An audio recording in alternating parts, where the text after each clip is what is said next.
You ever notice how the best seats in baseball come with a name? Bleachers, dugout, press box, the box seat. That's the good stuff. That's the best seat in the house seat. The seat where you don't just watch the game. You feel you're close enough to read the pitcher's body language, hear the chatter on the infield, and see the story form in real time. Because baseball isn't just a sport. It's a sequence of moments, little turns, little decisions, and suddenly you've got a narrative. Pitcher's in a jam. Offense creates a rally. There's a heartbreak lineout. Or maybe a guy who's been quiet all day coming up with 2 outs and changing everything. And that's exactly what I love about tabletop baseball when it's done right. Box seat baseball is a game that leans into that idea, puts you right there in the premium seat where the inning unfolds like a broadcast in your head. But the dice still have the final word. It's not about drowning you in numbers. It's about seeing the action, feeling the tension, and letting those moments stack up into a story you actually want to tell when the game is over. So, pull up a chair, scorecard in hand, and settle in for 9 innings of tabletop drama. This is the Tabletop SportCast.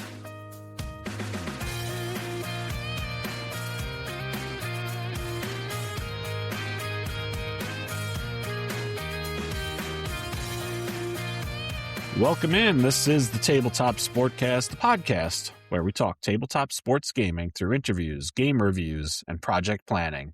Because it's not just what we play, it's how we keep those seasons moving. And today's episode is another interview feature, so we're skipping the full around the table segment and going straight to the main event. But I do want to connect a dot from last week. In episode 241, I sat down with Al Wilson, and that conversation had that designer energy, where you're getting the inside view of how something is built, why the systems work the way they do, and what the creator was aiming for. And we talked all about his fantasy draft expansion, which I've had a chance to sit down and play a couple times since that interview, and man, he really hit the big score with that game. It is just such a fun game and a great new spin on playing fast drive football when you get a chance to draft your team against an opponent and then play that opponent head to head. This week is a really fun contrast because today I'm joined by Dave Jackson, not as the designer of the game, but as a fan of it. And honestly, I love this angle because when you talk to someone who has lived with a game on their table, you get a different kind of insight. What keeps bringing it back? What clicks in actual play? What it captures about the sport and why it earns a spot in the rotation. Dave is a huge fan of box seat baseball, and he gives us a thorough overview of how it plays and what he loves about it, especially that best seat in the house feeling you heard in the cold open. When you can see a baseball's moments and storylines unfold right in front of you. So if you've been curious about box seat baseball, or you just enjoy hearing a player break down why a game sticks, you're going to enjoy this one. All right, let's get to it. Here's my conversation with Dave Jackson on box seat baseball.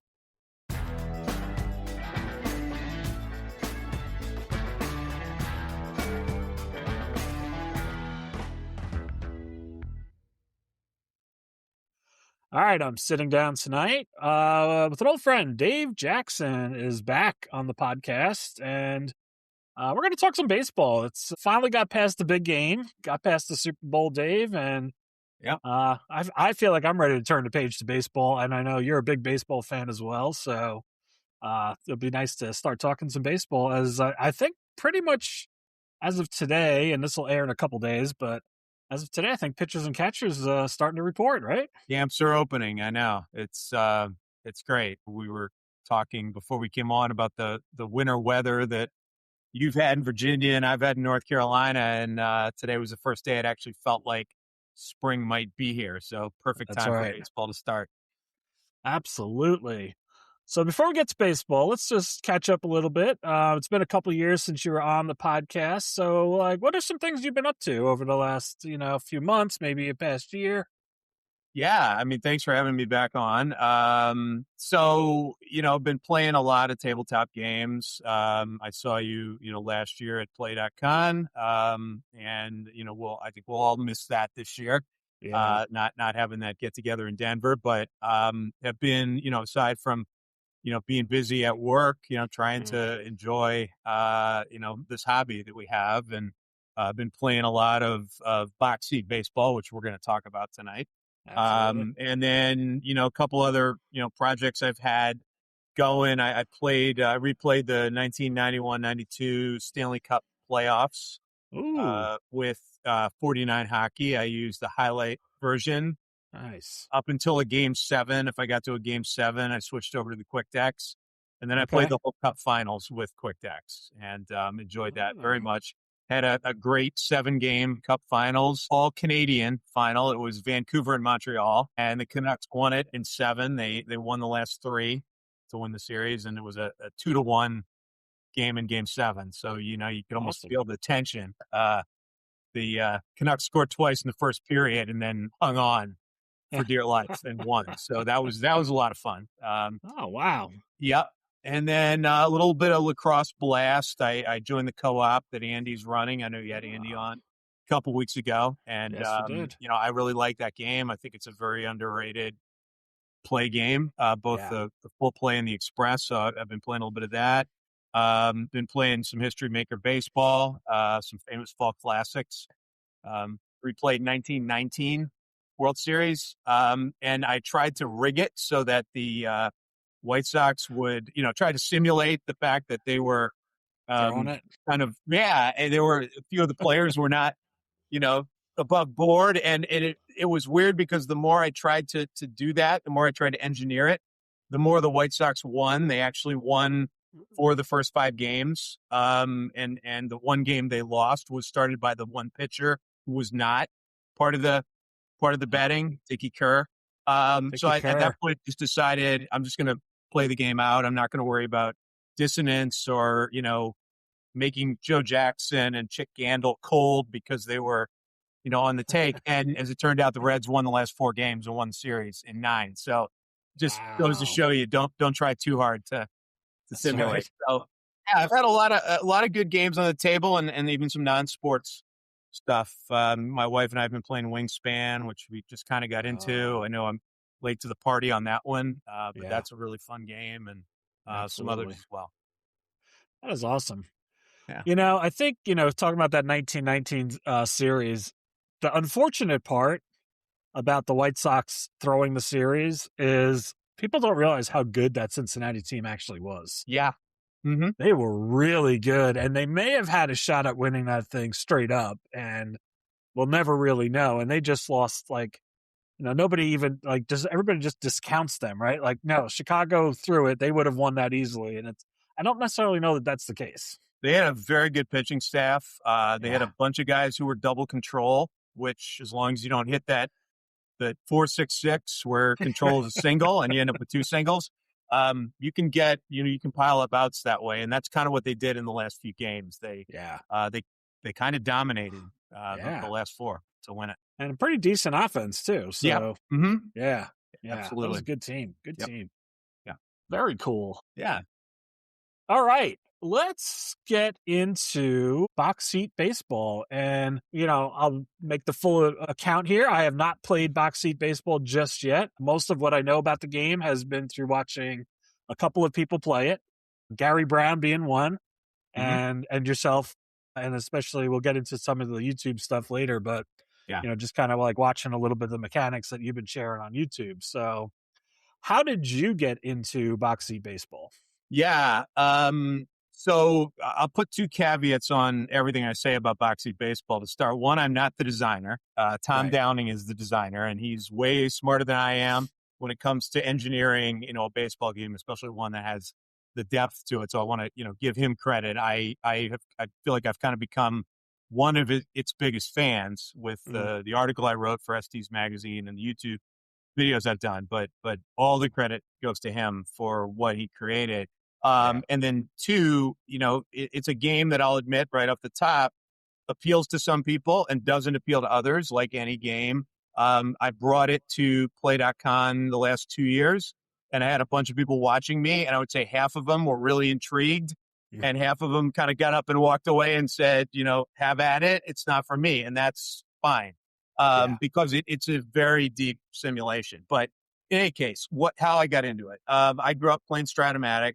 That was the only game I played, from when I was about 12 years old until maybe 2016 or so. I started discovering other baseball games and just tabletop games in general, and played a bunch of them. And during the pandemic, I bought a lot because we had a lot of time on our hands and Yeah, we did. couldn't travel, couldn't go anywhere. So Boxy was one of the ones I bought. I bought the easy play version, and we can talk about the different versions of it.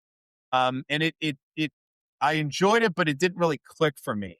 So I put it away for a while. And during that time, Tom, the designer, he was working full time and kind of doing this on the side, and he didn't have a lot of seasons. So I kind of migrated toward other games, but then it was actually at Play.con in 2022, the first one I went to, where I met you for the first time. I was talking to my friend Sean Cullen, who you've had on as well. And he was talking about a full season replay he had done with box seat baseball, or was in the middle of doing. And, as he was describing the game to me, I said to myself, I really need to give this another shot. And during that time, Tom had retired and he started cranking out more seasons, including, some ones that really interested me. 1974, 1964, 1982, some really, really good seasons. And so that led me to give it another look. And as I read more about it, I thought the under the hood version might appeal to me more. And so I ended up buying that. And I bought, a few seasons to go with it. And I made a commitment to learn it. I really sat down and said, I want to learn this thing much as I can so that as I play it, I don't feel like I have to go back and flip through things. I can get myself to a point where I can play the game. And it just clicked for me. The way that you use the dice, the way that the way that the cards are set up, the charts are set up, everything just fell into place for me. And it really checked all the boxes I wanted in a baseball game. We can talk about what some of those are, but they were all there for me. Okay. Is there a game that you would kind of compare it to before we talking about some of the main mechanics? Is there a game that you feel like it's comparable to in terms of like some of the more known games? Because I would say Box Seat is probably not one of the more well known games at this point, right? Yeah, absolutely. I've heard people compare it to Dynasty League Baseball. I've heard people compare it to Ballpark Baseball, which just came back on the market after it had been kind of on a hiatus for about 5 years. I've heard it compared to Inside Pitch. So, there's a level of sim that I think, adds a lot of features, ballpark effects, different types of range plays, different types of base running situations, all those types of things. I would put it in that category where if you want a sim that hits all the notes that you might find in a baseball game, Yeah. at the cost of a learning curve, it's in that category. And I just think it pulls all those things off very, very well. And, once I made a commitment to learning it, I'm playing a game in 20 to 25 minutes, which is comparable to almost any game out there. Absolutely. All right, let's talk about some of the key features that really stand out to you and probably keep it on your table, right? Like, I think that's what we all look for. We look for something in these games that clicks for us. So what are the things that click for you with Box Seat? Yeah, there are a bunch of them, James. Yeah. There's different ways that games pull off the batter pitcher sequence, which I think is at the heart of all tabletop baseball games. Is what is that drama that's set up between the batter and the pitcher? Some games do 50-50, Stratomatic, Dynasty, Season Ticket, not totally 50-50, but you have the possibility of the batter, the pitcher, the field, or the ballpark. Other games start with the pitcher, payoff pitch, inside pitch, History Maker Baseball that kind of start with the guy on the mound with the ball. Box Seat starts with the batter. So more like APA, Fall Classic, there's a few different games where the batter is the first roll. And I actually like that because while I know the pitcher starts with the ball, what I find unique about baseball is the lineup turning over, and each batter that comes to the plate is a different batter. And if you're always rolling on the pitcher card, you're kind of starting with that same person, the pitcher, until you make a change. And so I do enjoy like turning the next card over and saying, okay, this batter's at the plate and I'm going to roll for him next. And yet at the same time, a good game has to incorporate the influence of the pitcher. And so what Boxy does is you roll in the batter card 2d6 and you read them like, a 2-digit number, 11 to 66. Okay. And then you roll a red D10, which if it's a 0, you're going to check for an error. And then the result will be on the batter card. If it's a hit, the pitcher has a chance to block it. If it's a walk, the pitcher has a chance to block it. If it's a strikeout, the pitcher could stay a strikeout, or if it's a pitcher that doesn't strike out a lot of hitters, it might turn into a ball in play. So it incorporates, kind of the 3 true outcomes. Also, pitchers affect every home run. There is no such thing in ballpark as an automatic home run. When a batter hits what's called a deep fly, it could be a home run, but it's going to depend on the pitcher, the ballpark itself, and if you want to include the weather features, which are optional, which I usually do, the wind. So, a ball that's a home run in Wrigley Field with the wind blowing out is probably going to die on the warning track in Dodger Stadium. And so, that really is something that I enjoy, and it adds so much drama to home runs in the game because you can almost hear the announcer in your head. You hear the crack of the bat and you hear the announcer say that, there's a long drive, pick your favorite, baseball announcer, and whatever his home run call was, you might hear that, or it might be, no, it's going to, be caught, at the wall. So I really enjoyed that about it. Lefty righty splits for both pitchers and batters is something that I value in a game. Okay. I know that they maybe go too far if they're a small sample size, but I like them, and it adds a lot of strategy to the game. So I like that. I feel like defense has the right level of incorporation in the game, and range plays are not necessarily automatic for a great fielder to make one, nor a poor fielder to fail to make one. So there's that element of surprise as well, which is in real baseball. I mean, Ozzie Smith didn't get to every ball that was hit in the shortstop hole, and nor will he in this game. And then, I'd say the other 2 things. One is it's got a great auto steal system where, a base runner who you would normally never steal manually. Game tonight, I played the 74 Red Sox and Brewers, and Cecil Cooper got on base for the Red Sox, and he was 2 for 7 on steals that year. And he actually got the jump, and he stole the base. And I would never have sent him on my own. But he did steal 2 bases that year. So, the game has ways of incorporating the pitcher, the catcher, and the runner there. And then the last one is some really cool elements around pitcher fatigue. Not only do they have a batter limit where a pitcher can be fatigued, but they also have an early rating and a late rating. So the early rating is how effective the pitcher is in the first inning. Some pitchers are very good at the beginning of the game, and some take a while to warm up. And then the late rating is how do they do from the 7th inning on as a start, if they're a starter. So some pitchers, again, they're really effective more than 3 times through the order, and others fell apart. And those ratings include, kind of incorporate that. And so I think that's a cool feature. And so what it all boils around is that there's a lot of narrative in the game. And you and I talked about that the last time I was on, about how, I like, because I used to be a sports writer, I like a game that has narrative, and that I don't feel like a grounder to shortstop is the same every time it happens. Yeah. And Boxy does that. Nice. Long answer, I realize, but that's okay. I mean, clearly covers a wide spectrum of activities that are going to take place during a baseball game. And I think, what I can hear in there is, especially comparing it to things like a History Maker Baseball or to a Stratomatic, especially in the basic games, right? That's we're going to abstract a lot of these activities in those results that we get. So this is a case where not as much of an abstraction. You're going to be checking a lot of details. When the ball goes in play in box seat, is it one of those things where you can almost envision the different, some people will dice up like a baseball field, right, into the different zones. That's not something you feel like does it automatically tell you like what zone it's in, or is it more of a feel like, like this is a ball that the shortstop is moving to his right on and is, going to try to get something that might be deep in the hole?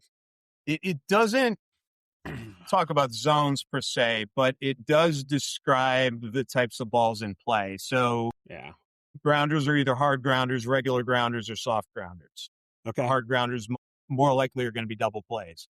Mm-hmm. Soft grounders are going to be more maybe you get the batter at first and the runners advance. Fly balls have different depth, long fly, normal fly, short fly, same thing. Deep fly, of course, could be a home run. But like a single, there'll be notations after it that'll say it's a bloop or it's a hard shot. You think about the hard line drive that's hit on a bounce right to the fielder. Or there are some that actually could become singles or doubles depending on the range of the outfielder. So not only does outfielder range affect whether it's a hit or not, but if you think about a ball that's kind of hit in the gap, between the left fielder and the center fielder, it might be a check on the center fielder to see if he can cut it off and hold the batter to a single, or is it a double? So those are kind of the ways that it gives you that visualization of what the result is beyond just the is it an out, is it a hit, is it a single, or is it a double? Nice. And you mentioned the auto base stealing. Does it also, with those hit descriptions that you just mentioned, does it also account for like auto base advancement as well, like extra bases and stuff? Yeah, there are, if you play the easy play version, it comes with what are called flip cards. You think of them like fast action cards. And once you know whether you're going to do a hit check or an out check, you flip a card and it will tell you if it's a hit, what to check against the pitcher. Okay. See if it stays a hit or gets blocked. Also, if it's in play, it'll tell you the fielder it's hit to. And then the base runner advancement, right? And so on certain ground balls, it could be, let's say it's a hard ground ball to the shortstop.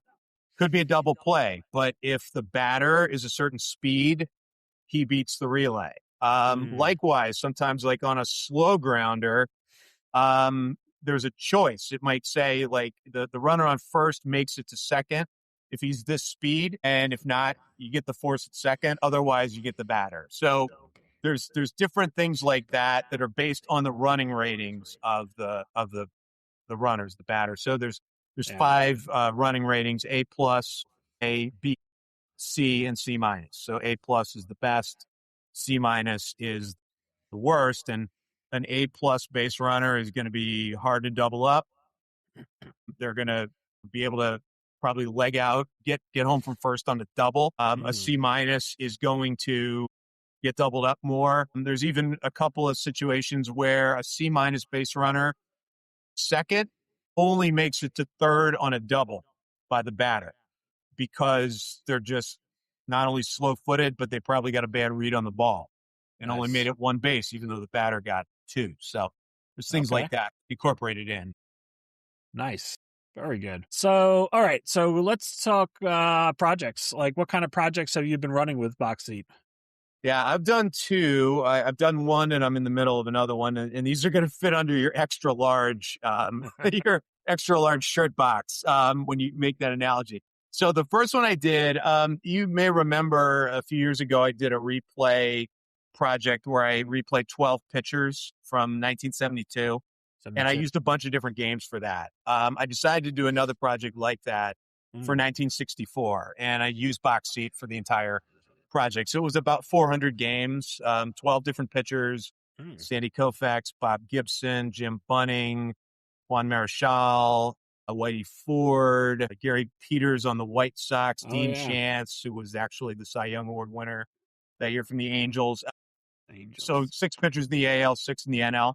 and I replayed their whole seasons with Boxy. And the results came in really close to actuals. The pitchers all, like, I checked primarily their rates, like their hits per nine, walks per nine, strikeouts per nine, home runs per nine, because, wins are certainly hard to simulate, and even runs can be if the sequencing of hits doesn't line up with what they actually did. And then all of those came in within like 2 or 3% of the actuals. And so I was really impressed with that.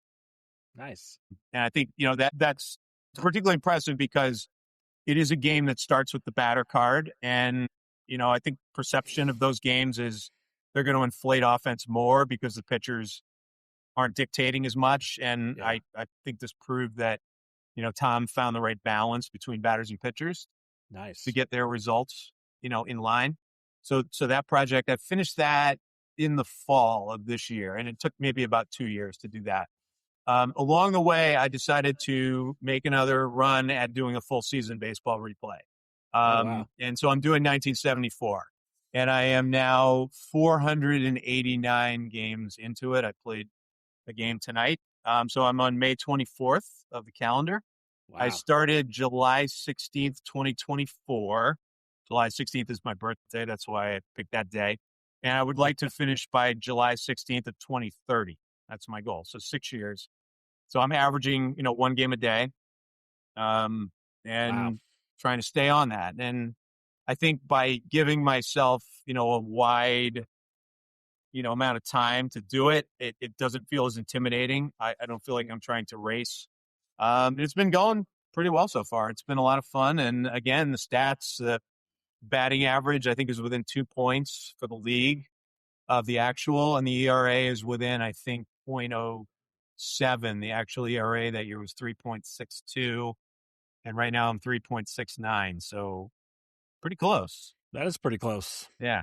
So going back to like the two questions, going back to like the 64 pitchers that you were doing, and obviously looking at a lot of the ace pitchers for those years.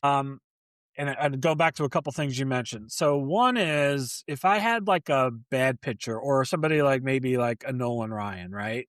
Where to me, if I'm looking at Nolan Ryan and some of his best seasons, I would expect him to be able to take away hits. I would also expect him to give walks and maybe increase strikeouts, right? Yep. So you mentioned that they can take away the walks, they can take away the hits. Can they also give those to the batters as well? They will definitely, Nolan Ryan's definitely going to cash in every strikeout opportunity that he has. And on a batter's card, if a batter walks a lot, if a batter strikes out a lot, he will have a straight walk, a straight strikeout. Okay. And those are the only results that a pitcher cannot alter. Okay. With one small exception, if a pitcher really was stingy with walks, they have some ways of overriding an automatic walk. So think Dennis Eckersley or Greg Maddux. Yeah. They have a rating on their card that can block even a straight walk. But otherwise, what's going to happen is you'll see a rating on a batter card, or a result on a batter card says like BB -1. So you look at the -1 line of the pitcher's walk matrix, and if it's blank, it stays a walk. If it has something there, it turns the walk into usually a ball in play for an out. Okay. But Nolan Ryan's got a lot of blanks on his walk matrix. He's got all blanks on his strikeout matrix. And then on his hit matrix, yes, he's going to block most of them and turn some of them actually into strikeouts, because he's got in 1974, he struck out, I think, 367 or 364 batters. Yeah. So he's got to find those, additionally. And the way that he does is through blocking hits and turning them not into balls and playouts, but strikeouts. Nice. So yes, that would be an example. And then, like, if you look at Dennis Eckersley, I have the 1990s set where Dennis Eckersley walked, I think, 3 guys all year. He blocks every walk, including a number of automatic walks. He strikes out a lot. He blocks a lot of hits. He's got almost the perfect pitcher card you can have. He has very low home run rates. He doesn't allow runners to steal. He is a true weapon to a level that, very few pitchers I've seen in this game are. Yeah, that was a ridiculous season he had that year. He won the MVP that year.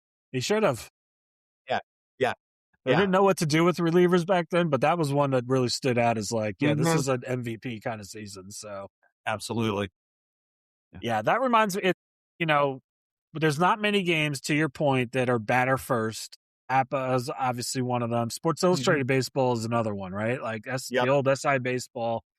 And SI Baseball had the same type of mechanics where pitchers could override batter results. They had certain results that they could override for better or worse to be able to, convert things into hits or outs, strikeouts, walks, whatever it might be, just to help influence on those key results that, probably make up like the FIP rating, right? That we believe, like a lot of people, and Bill James being one, right? That says these are the outcomes that pitchers actually control, right? That's right. So, Yeah. exactly. The other piece of it that I was wondering about too, that I think a lot of games struggle with, right?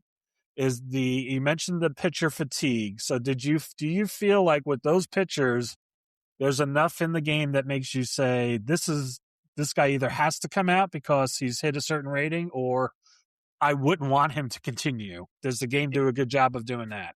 It's the easiest thing on the tabletop, I think, to cheat on is, Yeah. but he's Steve Carlton, but he's Tom Seaver. And even if he's on his last, his last pitches, Mm-hmm. he's still better than the relief pitcher you would bring in. So the way that Tom tries to address that, he's got a few different ways you can do pitcher fatigue. He's got one way where it's just straight number of batters. Yeah. And once the pitcher reaches that, he slowly starts to deteriorate. And what it happens is he has less chance of blocking hits and walks automatically. So you have another die you have to check to see if he actually holds that line on his pitching card to block the hit or the walk. So that's one way. He has another level of pitcher fatigue that you can use. You either use the first way with the batters faced, or the second way, which is based on what he gives up. So if a pitcher gets shelled early, he's going to reach that fatigue point faster, and he's going to become more vulnerable to fatigue. So if Tom Seaver is giving up, if he's having a bad day and the dice are not his friend, Yeah. you could take him into a fatigue situation much sooner. The early and the late ratings, I think, enhance that, particularly the late rating, because if you go back to the 70s, I mean, pitchers were throwing 8 or 9 innings a lot. There were pitchers who would throw a complete game and give up 5 runs and 11 hits. Yeah. Because there weren't a lot of relief options back then. So the late rating, his fatigue point might be higher because he could face more batters, but he did lose effectiveness as he went on. And so the late rating, if it's a low and it's A through E, A being the best and E the worst, if he's an E late, some of his hit lines that he would block hits get taken away automatically. Got it. So there's a few different ways that, you can you'll get caught if you try to keep a pitcher going past the point that he shouldn't be in the game anymore. But you're right. It's very easy. And I do find myself at times, particularly with, the 60s and 70s, where most teams maybe had 1 or 2 good relief pitchers, and they're not throwing every day unless they're Mike Marshall, where you just kind of go with the starter, even though he's not having his best day. But you're going to run into those fatigue situations at some point. Yeah, and it's one of those parts of the game that I think when you're trying to manage a team, right, that it's hard to remember that you can't influence it based on like modern managerial tendencies, and you really have to put yourself into this certain shoes of those managers and say like, no, there's a usage factor here that should be at play. So it's really helpful when the ratings help dictate that a little bit better and lead you in that direction. It's one of the things, like, even though it's not part of the core game with like History Maker Baseball, when you can add in those like strong or extra strong type ratings that are like some of the intangible ones, really helps you make better decisions. Like, oh, I should expect him to go 7 or 8 innings because he actually is capable of doing that. And he's fresher for longer. He'll be fresher for 5 innings. So I shouldn't have to worry about this guy coming out early, So it sounds like those early and late ratings help you to, before the game even starts, realize this guy's probably going to go 6 innings, maybe 7 if I'm lucky, right? Because I can see like his late rating is low, and I'm probably going to want to get to a bullpen pitcher at that point. And a lot of those things are so era specific, Yeah. if you go back to Tom just released 1920, which is the oldest season that he has in his catalog by, I think 1956 is the second oldest. So he finally was able to get his hands on some box score data from, Retro Sheet, Baseball Reference, and piece together, what he needed to build the cards for 1920, which is a very different game than 56 was, the 1964 was, the 1984 was, then certainly 2020, which is the most recent season. That's right. He does. And so, you go back to that point, pitching staffs might have only gone 7 or 8 deep, because not only did pitchers pitch every third day, but they would sometimes come in relief in between their starts. And then, you start to see more relief pitchers evolve. And now, you have openers where, a reliever actually starts the game and only pitches an inning 1 or or 2 innings. Yep. And you cobble your way through the game that way. So that's where those, I think the early ratings work really well with the modern seasons, because they address those openers that come in. And he doesn't card every single player. Okay. But he cards, I think, anybody who had 10 or more bats, any pitcher who pitched 10 or more innings, and any pitcher who started a game, which is great for replayers, because if you want to do as played, you're going to have the starting pitcher for every game. And then you can kind of work through everything else from there. Yeah. And, staying on that note, like I had recently done a couple of years ago, I did that. I forget if it was 77 or 78 Yankees. And I was blown away by the fact that, like, for the entire season, their bullpen had 145 appearances. Wow. 162 games. Yeah. It's like, and that was not like, and half of those were like Sparky Lyle. Yes. It's like just crazy. But, Sparky Lyle had like 72 appearances, but he threw like 130 innings. Yeah. Because that's what those guys did back then, right? So, and I'm doing 74. Mike Marshall had 208 innings. As all a reliever. All in relief. Yes. I think he had like 102 appearances or something like that? It's over 100. Yeah, it's over 100. Wow. And he would go 3 innings, pretty consistently. That is just crazy. Yeah. All right. You mentioned a couple different versions of the game. So why don't we talk about those versions and then talk about which one, I think you said, but let's double down on like which one you're playing and why. Yeah. So he has 3 versions, and his website is boxseatbaseball.com for people that want to check the game out. And so there's a easy play version, an under the hood version, and a classic version. They all are the same in terms of the approach. Start on the batter card. Pitcher has a chance to influence. The difference between easy play and under the hood is under the hood uses more dice. You roll 5 dice, and you have your 2d6. You have 2 10-sided dice that give you a number that will tell you if a batter gets an automatic hit. So some batters are going to be able to get hits automatically without the pitcher being able to block them. So think Rod Carew hit over 360 in 1974. So he's going to get some hits on his own that pitchers can't take away. And then you have a pitcher's die, which is a 10-sided die that has different notations on it that line up with what's on the pitcher card. So with that, you roll 5 dice. And then there are charts that show you, or you can get the flip cards that show you where the ball's hit, the runner advancement, things like that. So that's under the hood, and that's the one I play.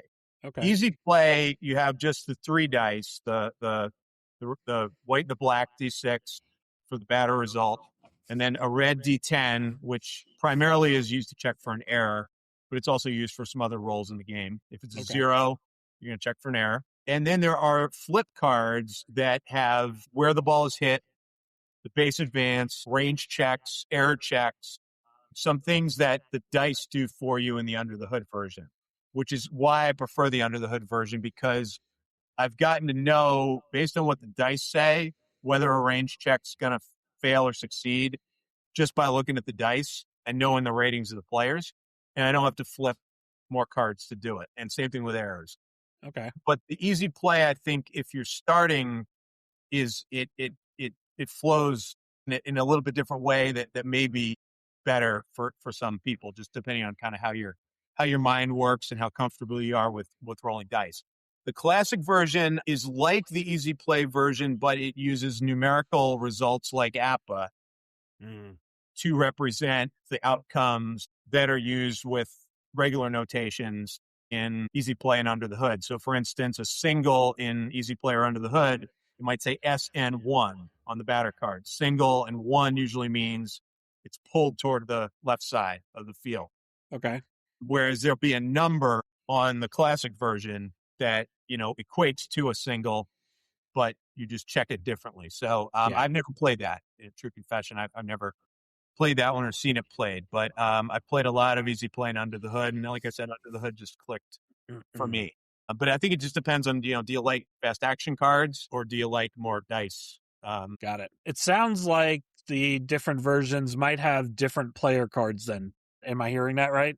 Under the hood and easy play use the same cards. Okay. And then classic uses its own set. Yeah. Its own set. Yeah. But you can play easy play or under the hood with any set of cards just by buying one set of cards. You just need different charts and fast action cards to play each version. So, and okay. I do play some easy play, but I've kind of gravitated toward under the hood. Under the hood. Nice. While we're talking about the cards too, like, how do they look? Like, would you say that these are like top quality cards? Like, what would be your rating and what would you compare it to? Yeah, I think they're very good quality. They are on pretty thick card stock. Okay. Pre-cut. So when you get the set of cards, you don't have to deal with perforations. You have to collate them all. They come in, big block of cards and, you go through and sort them by team, but that's part of the fun of it when you get a new set is going through them all. Pitchers have their own cards. Batters have their own cards. Pitchers who have a significant number of at-bats have a batting card as well. Okay. Separate from their pitching cards. So you have those. I can hold one up for you here. This is a generic pitcher hitting card, but they're about, maybe 3 by 2.5. So decent size. Yeah. And like I said, pretty thick card stock, pretty readable. The hit checks are all in red and everything else is in blue. So you can kind of know when you look at the card, if you have a lot of red on the card, the guy's a good hitter. And they have a few, stats and ratings on them that I think they're very readable, at least to me. The size sounds like it's just about the same. Like if I'm comparing it to maybe History Maker Baseball, roughly, maybe a little bit bigger than that, for bigger sure. Than that. Okay. Bigger than that. Not as but big, not quite as poker card size, right? Yeah, in between the size of maybe an APA card and a Stratomatic card. I would say. Okay. Yeah, that's decent. So I may have my dimensions completely. Is that one card? That wasn't 2 cards together. That was one card that you were holding up. This is one card that I'm. Oh, that is pretty big then. Okay. Yeah. All right. Yeah. So with a rubber band going down the middle. That's yeah. That's fine. Yeah. We allow it. I allow it. Some people don't, but. And then the ballparks each have their own card, which has a picture. Ballparks are rated for singles, doubles, triples, and homers. And then weather on the back. There's weather that you can, if you want to, figure out the temperature and the wind for the game based on historical data. Well, that's helpful because I think if people go to the website, they're going to notice the entry point for this game's kind of high compared to other games. But it looks like you're getting a lot of material, though. You're getting like full size, that was pretty much a full size page for the ballpark. And then you're getting, I would say it looks like it's maybe 3 or 4 cards per sheet in a sense for the player cards, right? So and now you said he doesn't card everybody, but you're getting a pretty large card base for every season if it's going to be 10 at bats and like roughly 10 innings plus all starting pitchers. So probably 90 to 95% of the players who played that year. Right. And then if they played on 2 teams and they had a significant number of games, they'll get cards for both. Oh. Not a total one, but they'll get one for each team. Right. That they played on. So and it's about like if you took an 8.5 by 11 sheet, you would have like 6 cards on it. Okay. So that's about the size of it. Nice. 1/6 of that. All right. For those who don't know, and you, like I said, you're not the designer, but you have become one of the bigger proponents of the game, and also have started putting some videos out there on YouTube. Not a lot, but at least a few, to kind of walk people through some of the mechanics.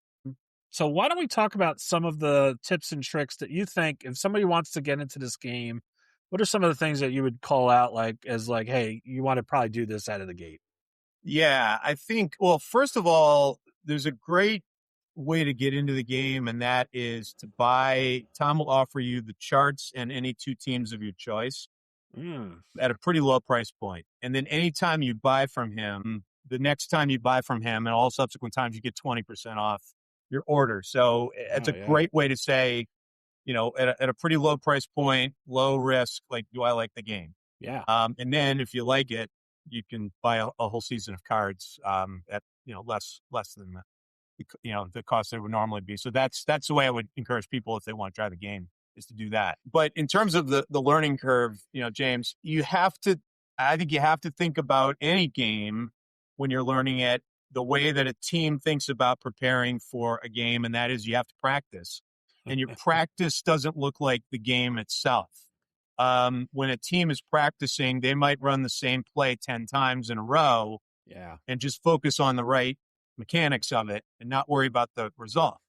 So that when they get in the game, everybody knows what they have to do and they get the best result possible. And so I think about our hobby the same way, in that if you want to learn a game, particularly one that has a learning curve, you've got to practice it, and you've got to be okay with practicing it in a way that you're not playing games. You're just practicing like the batter pitcher sequence. That's right. And you go through the lineup of a team and you just focus on learning how to read the cards for the batter's result and then the pitcher's side, and just do that over and over again. And don't worry about base runner advance, and don't worry about stealing bases, and don't worry about defense. Yeah. The first few times through, and then add things as you go. And then, manuals across the hobby are varying degrees of quality. But I think one of the things that I've learned is that manuals they're not books, they're manuals. Yeah. And you don't read them cover to cover. And so when you're learning a game, like, learn different aspects of it and use the manual accordingly to help you, instead of starting at the front and saying, okay, I've got to start here. And the first thing that you read in the manual may not be the thing that's going to be the most helpful. Like in a football game, if the first thing is the kickoff, because every game does start with a kickoff, but there's like 10 or 11 kickoffs in a football game, and there's 100 plays from scrimmage. So when you're learning a football game, you ought to learn how the scrimmage play works before you learn anything else, because that's what you're going to be doing the whole time. So your whole goal, your game, if you will, in the analogy I'm using, is to be able to sit down at your table and play a game at the pace you want to play without having to look back at the rules very often. Yeah. And that's what you're getting toward. And the only way to get there, I think, is to dedicate time to practicing it. That's a good call. It doesn't sound fun, right? It's like, I got to sit down and I just got to cycle through, 20 things. But I think you're right, because not that every game is complicated. Some of them are pretty easy to get up to speed on. I found, like, when I first sat down to play Strat, for instance, I was like, after 3 batters, I was like, I got the mechanics. Like, this isn't that hard, right? Like, it's pretty, especially when you're playing the basic game. But then, like you mentioned earlier on, like Quick Dex Hockey, when I played Quick Dex Football for the first time, there's a lot of, things you have to keep track of when you play Quick Dex Football from Grant. And I did exactly what you said. I was like, all right, I grabbed 2 teams, and I'm like, this team is going to run every single play until I reach the end zone. Not going to worry about punting, not going to worry about what the downs is. I'm just going to keep running the ball and get used to that. And then when I turn around, I'm going to pass with the other team. Yep. Perfect. Yeah. Yeah. And don't worry about penalties. Don't worry about penalties. Those layers will come in later, and you can figure it out when don't worry about turnovers. Just focus on running in and passing, because exactly 80% of the time, that's what I'm going to be doing. So yeah, hockey, don't play with penalties the first time you come through, because it's just going to slow you down. And when that happens, people can get frustrated and they'll Yeah. they'll not give a game a chance that maybe deserves a chance. That's right. And That's so right. I think just focusing on like just getting better at the core mechanics and then adding things as you go is going to set you up to be able to play like your first real game a lot faster. Yeah. If you try it that way. And I remember when you were playing at Play.con, you were using a dice roller, like an auto Yes. dice roller, because there was a lot of dice Yes. and a lot of dice, even within the core dice that you mentioned, some of them are being rolled 2 or 3 times depending on what the play result is. So you would have it set up in your dice like assistant to have all those different rolls available to you. So you just had to like kind of run down your list and be like, here's what I'm going to do. And it feels like based on the complexity of some of the dice rolls, it's probably that was probably a good trick to have for somebody who wants to get up to speed in this game too, right? It is, and it takes a little bit of pressure off your shoulder. Yeah. Rolling 5 dice, 75 times or whatever you're going to roll it. However many bats are going to be in a game. Yeah. It does help. The app I use is called Roll My Dice, and it does give you the ability to color code dice, customize dice. Like I said, the pitcher die has different markings on it than a traditional D10. So I had to set that up, but it took a minute or two. And for History Maker Baseball, I can do a decider die that has 3 dots and 3 blanks. So that's a good app for a lot of different games. And that's another good game. Like you mentioned, like some of the, like a lot of Keith's games, you're rolling it. They'll come with 3 dice and you're like, oh, this isn't so bad. But then you realize like, wait, I got to roll these dice like 3 or 4 times sometimes in a single play. Right.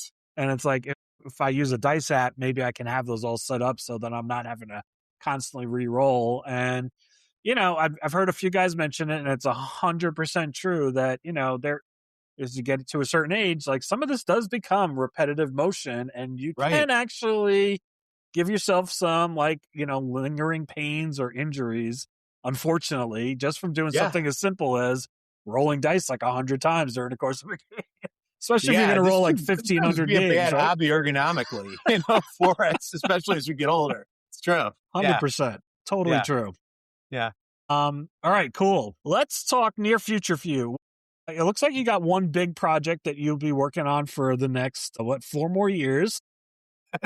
Yes. But beyond that, any other projects that you've got planned, whether it be baseball or any other things that you're working on?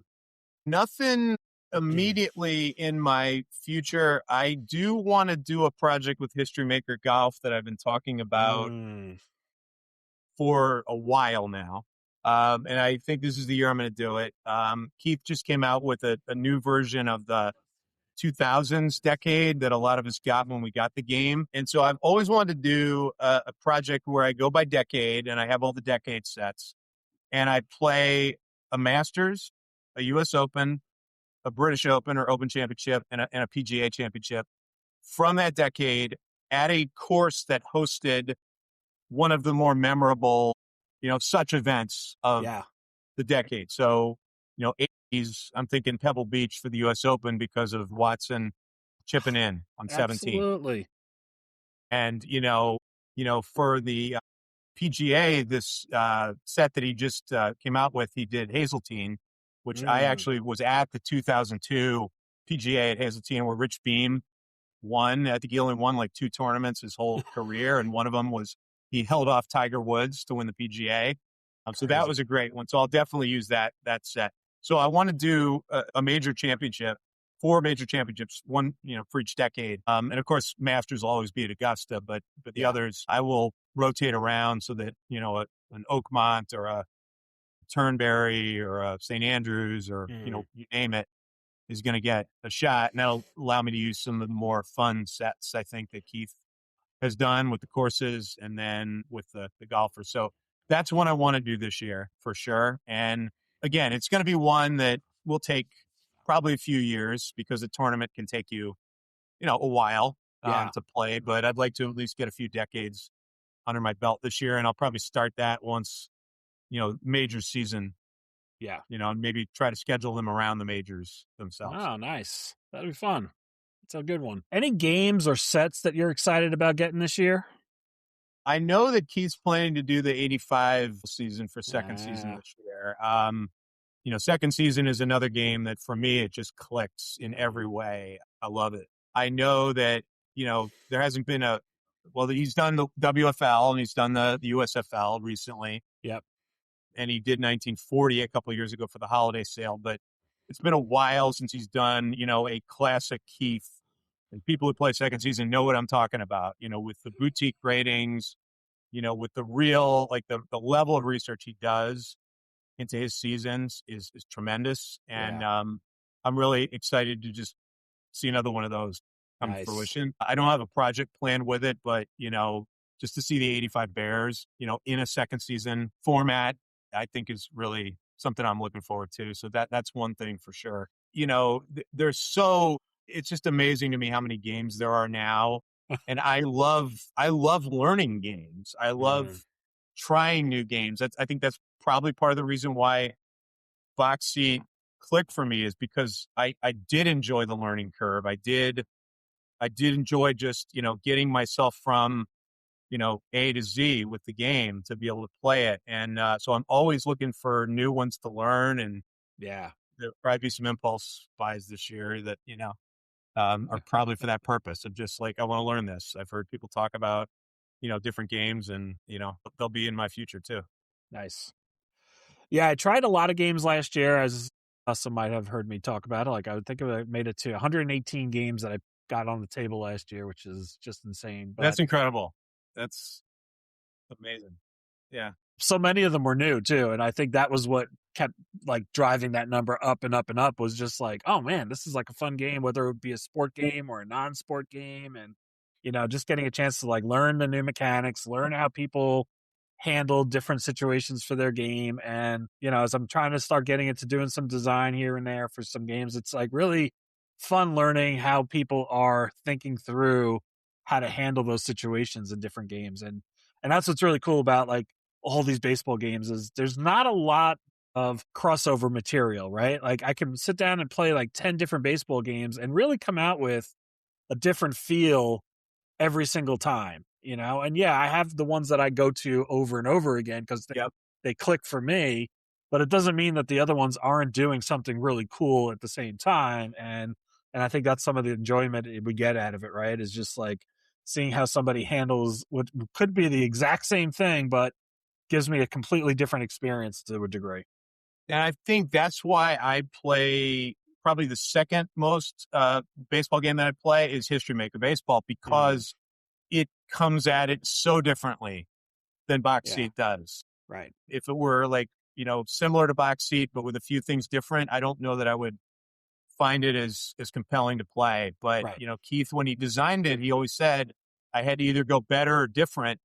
And better was going to be really hard, so I went different, and I think he made the right decision. All of us that play the game, know that it's, it's got a lot of chops to it. Mm-hmm. There's a lot of, statistical, bones there, but it goes at things very differently in a way that I always, whenever I play that game or any of his games, I always say to myself, why don't I play this game more? Because it's just fun, and it comes at the game from an angle that, is uniquely Keith's, and absolutely so much fun. Yeah. So true. And I think that's true for a lot of the designers that are out there, as I've like watched like Clay's games or Joe's games, like, I just love the new approach that everybody's taken. So it's a nice little renaissance we're having with the different game designers that we've got out there. We're very fortunate for sure. Absolutely. Yeah. Wish list item. So 2026 wish list item. And I would say one that you don't really know that it's coming, or, but like, what is something you would really like to see? Maybe it's a set, maybe it's a game. Is there something out there that you just wish like, you wish you could get? Yeah, that's a good question. So the baseball season that really interests me, that I don't know of too many games that have it. Box Seat doesn't have it. Is 1932. I'm fascinated by that season because I'm a Phillies fan, and it's the only Phillies winning season between 1917 and 1949. So there's like a generation of Phillies fans that didn't see a winning. It's a one winning season, and I think they were like 2 games over 500 that year. And so that's a season I've always wanted to replay, just to see if I can get them to 500. It's a pretty low bar. Yeah. But it's the last great Babe Ruth season for the Yankees. It was their last championship with Babe Ruth. It's a really interesting season because the American League was really high offense. You had Jimmy Fox hit 58 home runs, came within 3 points of a triple crown, and he won the triple crown the next year. So you have like this just explosion of power in the American League and very good pitching in the National League. The ERAs in the two leagues were very like more than a run, like a run and a half different. Wow. A really, really fun season. Good pennant race in the NL that the Cubs won, and then of course you had the called shot in the World Series. Oh, And I that's read right. a book a couple of years ago called The Called Shot by an author who lives actually, in the town where we live. Saw him talk about his book, and there were just so many fascinating things that happened that year in baseball. That would be a fun one. I would would love to see Box Seat do it. But that's a season that I'd love to see maybe a few more games Yeah. take a crack at, because I think it'd be really fun to replay. And it's only 16 teams, so in Yeah. 154 game season. So you're talking, only maybe 1,000 games to finish it versus the close to 2,000 that I have to do for 1974. So Sounds good. Okay, yeah, 32. That's a good one. yeah, And you're right. I don't see that in a lot of places other than people who have just gone and like been able to rate like every on season. every season. Yeah, that's Yeah. right. Yeah, But you're right. Like, and not that it's a bad thing. I think it's great when people can offer every season and kind of run them through like a basic formula to create all the sets. But it, you feel like when some of these game companies are doing some of the retro seasons, they are thinking down, doing the research, coming up with those ratings, and I almost rather would see them be more selective and do like an enhanced, whether they want to call it like an enhanced season or something to give you like, if I just ran this through the formula, this is what I would get. But truthfully, yeah. this is really what it should probably look like if I was to really sit down and do it, like I almost want to see like that extra fine point go through for like a card set. That's true. I think the challenge that those designers have is I'm an N of one, you're an N of one. You might be like 1932. I don't care. Give me 1969 for the Right. Mets or something. Yeah. It's very different, and it's hard to please everybody in our hobby. But That's right. that's a quirky one I have. And what's on your wish list right now? I mean, honestly, it is probably, I don't think anybody's going to be able to pull it off, but given what's going on right now with the Winter Olympics, like I've always wanted to see somebody sit down and offer like a really good, fun playing Olympic game without it just feeling like I'm rolling instant results for everything. Yeah, I don't want to just roll instant results, but I want to have that feel of like countries competing against one another and be able to sit down and like, see it like, oh, we're going to go over here now and figure skating and like, have a way of like having the teams compete against one another without it just feeling like I'm rolling instant results, and I don't want to just roll yeah. instant results. And I also don't want it to take like, 4 weeks to play out the Olympics, even though it's probably Longer than the games unrealistic for me to themselves. ask for a 45-minute version of a 2-week event, but Sure. but Yeah, that would be very hard because of the different types of events and the way that they are scored, uh-huh. It would be and very the difficult. It would, skills that you need to incorporate. But I yes. would love to see somebody take a shot at it. Yeah, it would definitely have to be more the angle of like, these events, these are the countries that are going to compete really well, and like and you would almost be like just trying to win medals as opposed to worrying about like what was the time in the downhill, what was like the Yeah. score in in the ice skating and things like that. But I think that would be like kind of an interesting approach to be able to see and have some mechanics in there that would make it feel like more of a game than just like I'm just simulating like that Olympic Games, so. On that note, I would love a co-op where everybody that is in it just plays one single game, and it's the 1980 U.S. USSR hockey game, just to see how many people can get the U.S. to win that Yeah. game. I just Yes. watched a documentary on Netflix, and my wife had she didn't know the story quite as well as I did, and she was like, "How did they win that game?" I said, "To this day, I don't know. It's just amazing." But it would be almost impossible if you card those teams, to the skill level they were. Yeah. I would think it'd be almost impossible for the U.S. to win, but yet it was possible. It was possible, and I think the key is, did people rate, because there are some card sets out there, obviously. People have Yes, done the there 80 are. Olympics, right? Yep. Did they rate it based on the results, or did they rate it based on what those teams were on paper going in? Most people are rating them based on the results of That the is true. Olympics, in which case, yes, the U.S. should look like a very good team rating-wise, because they scored plenty of goals. They won most of their games, right? Like, they should be a tough team to beat. And I actually did read that somebody had put out that set for Hockey Blast. Yep. And we ran a co-op. We didn't get the U.S.-USSR matchup. In fact, I think the Soviets ended up winning the entire tournament. U.S. got knocked out in the middle round. But then I went down and I was like, all right, as the cap to this project, I'll replay the U.S.-USSR game. And I did get the U.S. team to beat the Soviet Union. Okay. I gave them like momentum at the beginning of the game. I, had them be the home team, things like that, to give them a little edge. But the truth was, cards we were using were rated based on the results, not probably how good that Soviet team really should have been on paper. Right. Because they had a bad tournament, let's face it, and they had a really bad game. Yep. I mean, pulling Tretiak, that when you pull Tretiak, you're telling yourself something went wrong here. Yes. Yeah. I mean, it was a professional team. It was a professional group team. of professionals playing a bunch of college players. And you're talking about a team that had been together for a decade versus a bunch of guys who got together for 60 to 90, or 6 to 7 months and trying to figure out how to play together. So, I think that would be the key there. If you rate it based on the results, you should have a fairly competitive team, but that's not the team that you should be rating. Yeah. Fair point. Yeah.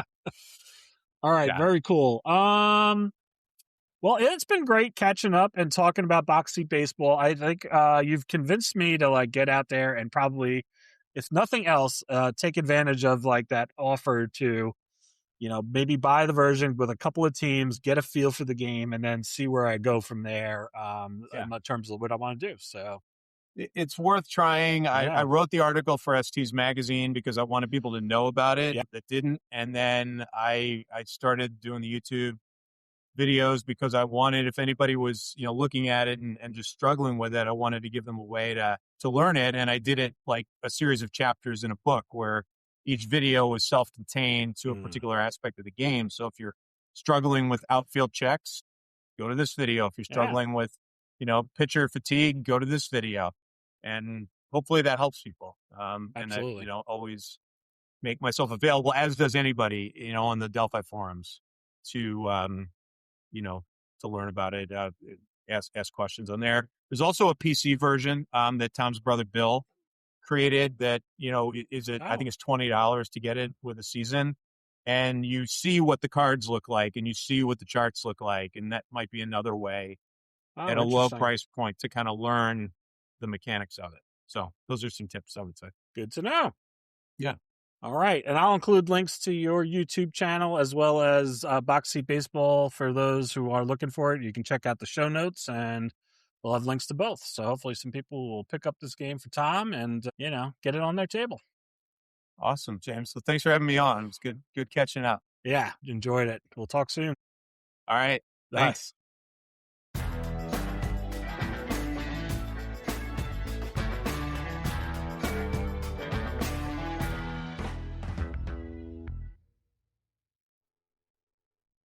All right. Big thanks again to Dave for coming on and sharing the why behind Box Seat Baseball. That was one of those conversations where you can hear the miles on the odometer. He's played it, he knows it, and he's excited to talk about it. And if you want to go deeper, I'm going to link Dave's YouTube channel in the show notes because he's got some great content that pairs perfectly with what we've talked about today, and especially giving you a breakdown of those core mechanics that have really connected with him, right? I'll also include a link to where you can pick up Box Seat Baseball along with what seasons are currently available, so you can see what fits the era you love to replay. And that's the real takeaway from today. Dave's passion for the game isn't just I love baseball or I love stats. It's that the mechanics connected with him. The way the game produces moments. Because in tabletop sports, statistical accuracy is nice. But good game mechanics are what keep a game on your table. The right system creates tension, choices, and story. And that's what turns a box score into something you actually want to talk about afterwards. All right, next time it's episode 243, and we're switching gears to talking about managing playing time in tabletop basketball games. How do you keep your rotations realistic? How do you keep the stars feeling like stars and still keep the game moving? We'll get into all of that next week, but until then, thanks for listening.